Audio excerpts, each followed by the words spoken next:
बिस्मिल्लाहिर्रहमानिर्रहीम। अस्सलाम वालेकुम प्यारे स्टूडेंट। तो आज का हमारा लेक्चर नंबर 3 है techniques used in cell biology और chapter cell structure and function. तो आज का जो हमारा टॉपिक है वो है स्टेनिंग। चलो चलते हैं और पढ़ते हैं स्टेनिंग क्या है।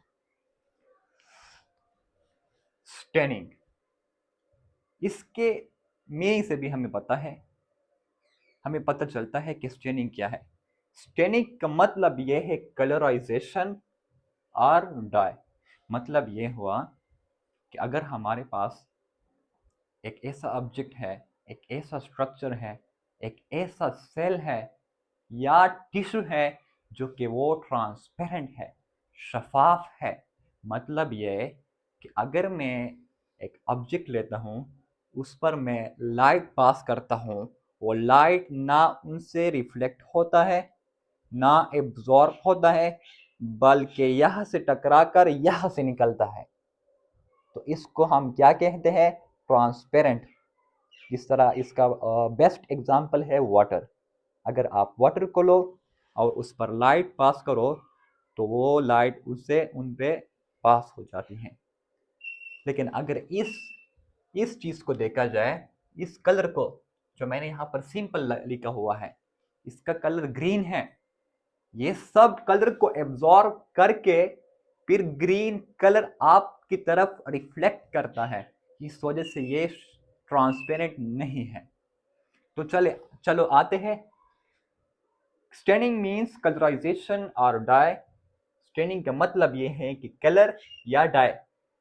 स्टेनिंग हम बायोलॉजिकल पर्पस के लिए इस्तेमाल करते हैं, बायोलॉजिकल मकसद के लिए इस्तेमाल करते हैं, और डाई हम सिंपल पर्पस के लिए इस्तेमाल करते हैं। ठीक है।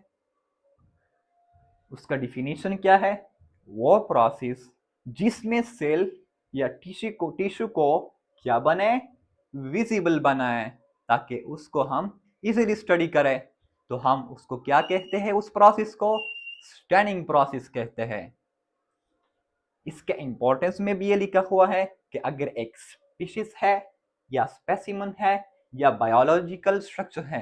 देखो, ये स्पेसिमन जो वर्ड है ये बुक में इस्तेमाल हुआ है। इसको देखकर कंफ्यूज ना हो। इसका मतलब स्पीशीज है। ठीक है। और स्पीशीज क्लासिफिकेशन का बेसिक यूनिट है। और स्पीशीज हम उसको कहते हैं जो कि एक फर्टाइल ऑफस्प्रिंग है, जैसे कि हम होमोसेपियन। ठीक है। तो इसका ये इंपॉर्टेंस हुआ। अब टाइप्स ऑफ स्टेनिंग। तो हम स्टेनिंग के टाइप की तरफ चलते हैं। देखो, स्टेनिंग के किसी बुनियाद पर उसका टाइप होता है। अगर एक स्टेन जहरीला है तो हम उसको उसका गुस्सा अलहदा जो है टाइप देते हैं। लेकिन अगर वो नंबर पर है या रिटेंशन पर है तो उसको हम अलग टाइप देते हैं। तो मैं आता हूँ on the base of toxicity. देखो, एक वाइटल है और एक नॉन वाइटल है। वाइटल स्टेन वो होता है जो कि हम किसी चीज पर अप्लाई करते हैं लो कंसंट्रेशन पर, non toxic, in vivo. In vivo का मतलब है कि कोई चीज सेल के अंदर इस्तेमाल हो। इस वजह से हम इसको इस्तेमाल करते हैं कि ये नॉन टॉक्सिक है। इस वजह से हम इनको इन विवो इस्तेमाल करते हैं। मिसाल के तौर पर, अगर अल्लाह ना करे, अल्लाह ताला हमें सब बीमारियों से निजात दे जिंदगी भर के लिए, अगर किसी की किडनी में स्टोन है और वो विजिबल नहीं हो रहा है, किसमें? एक्सरे में। तो डॉक्टर साहब उसको कहता है कि जाके एक्सरे करो और इस तरह के वो स्टोन उसमें विजिबल हो। तो वो कौन सा स्टेन इस्तेमाल करते हैं? फिर वो वाइटल स्टेन इस्तेमाल करते हैं। इस तरह जो है, इसका मिसाल भी ये है, मिथाइलिन ब्लू, जो कि ब्लू कलर है, किसके लिए इस्तेमाल होता है? न्यूक्लियाई। न्यूक्लियस हम सिंगल को कहते हैं, न्यूक्लियाई जब ज्यादा न्यूक्लियस हो। इस तरह न्यूट्रल रेड और सेफ्रोनिन, जो कि रेड पर्पल है, जो कि लिग्निन और प्लांट टिश्यू के लिए इस्तेमाल होते हैं। यहाँ पर कुछ रह तो नहीं गया?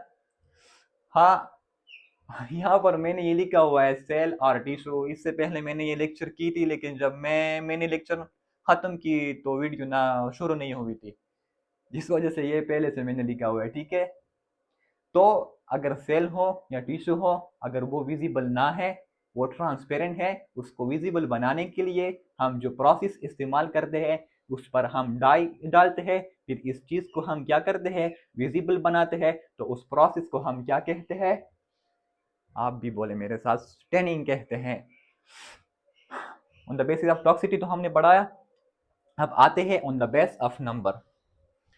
देखो, अगर मेरे पास एक स्टेन है, ड्यूरिंग स्टडी के दौरान अगर मैं सिर्फ एक ही स्टेन इस्तेमाल करूं तो उसको हम क्या कहते हैं, सिंपल स्टेन, और क्या, आप भी बताएं, सिंगल स्टेन। समझ में आया? मिसाल के तौर पर बोरेक्स कार्बाइड पिंक कलर है, किसके लिए इस्तेमाल होता है, फॉर ओबेलिया कलूनी आर न्यूक्लियाई। देखो, ओबेलिया कलूनी हम किंगडम एनिमलिया में इंशाल्लाह अच्छी तरह पढ़ेंगे, टेंशन लेने की जरूरत नहीं है। यहाँ पर सिर्फ इसने जो सूटेबल है कि स्टैंड के लिए, उसने यहाँ पर उसका नाम लिखा हुआ है, ठीक है।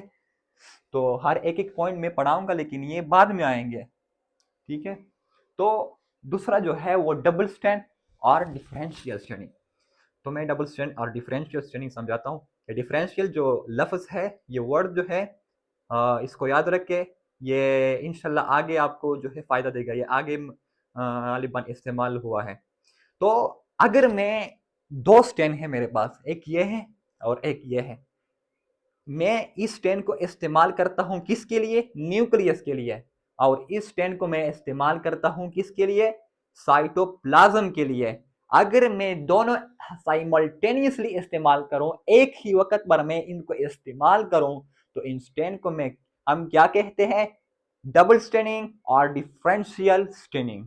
समझ में आया? When two stain is used simultaneously तो हम उसको डबल और डिफरेंशियल स्टेनिंग कहते हैं। मिसाल के तौर पर हेमाटोक्साइलिन जो कि न्यूक्लियस के लिए इस्तेमाल होता है, सोइन जो कि साइटोप्लाज्म के लिए इस्तेमाल होता है। तो उनका कलर पिंक और रेड है, साइटोप्लाज्म के लिए और सेलुलोज के लिए इस्तेमाल होता है। यहाँ पर मैंने कुछ और लिखा हुआ है, देखो, केपीके के बुक में एक प्रिंसिपल और एक काउंटर, जो कि उसको थोड़ी सी तरतीब नहीं दी हुई है, इस वजह से अक्सर लोगों को उनमें कंफ्यूजन होती है। तो इनको समझे, इंशाल्लाह फिर वो कंफ्यूजन क्लियर हो जाएगा। देखो, हम पहला स्टैंड इस्तेमाल करते हैं प्रिंसिपल स्टैंड, और दूसरा इस्तेमाल करते हैं कौन सा, काउंटर स्टैंड। तो जब हम प्रिंसिपल स्टैंड की स्ट्रक्चर पर अप्लाई करते हैं या उस पर डालते हैं, तो वो स्ट्रक्चर विजिबल नहीं हो जाता, वो फिर से भी नॉन विजिबल होता है। तो जब हम वो दूसरा स्टैंड इस्तेमाल करते हैं, वो काउंटर वाला, तो वो स्ट्रक्चर को वो क्या करता है, विजिबल कर देता है। समझ में आया कि नहीं? Two stains, principal, and second जो है काउंटर स्टैंड। जब हम फर्स्ट अप्लाई करते हैं तो वो स्ट्रक्चर विजिबल नहीं हो जाता, लेकिन जब हम उस पर वो दूसरा काउंटर अप्लाई करते हैं तो वो स्ट्रक्चर विजिबल हो जाता है। किताब में उसने ये लिखा हुआ है, लेकिन आखिर में उसने वाइट स्टेन दिया हुआ है, ठीक है। उनको मिक्स, इन तीनों को मिक्स ना करो, on the base of toxicity है। तो तीसरा जो है on the base of retention.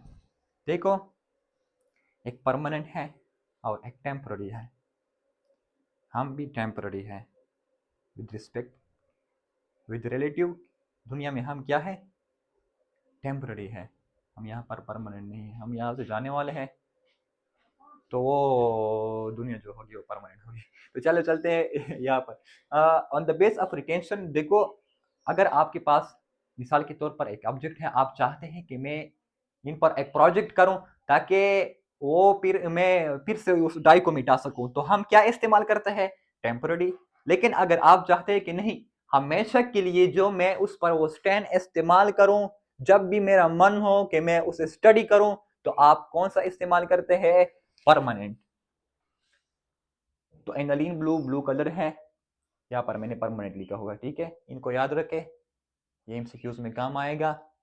और गालिबन जब चैप्टर खत्म होता है तो फर्स्ट एमसीक्यू लगता है स्टैंड पर है, क्रोमोसोम वाला। मैंने यहाँ पर सिर्फ 3 लिखे हुए हैं, लेकिन आपको सारे देखने हैं, ठीक है। ब्लू कलर है किसके लिए इस्तेमाल होता है, सूटेबल किसके लिए है, फंगल हाइफी के लिए।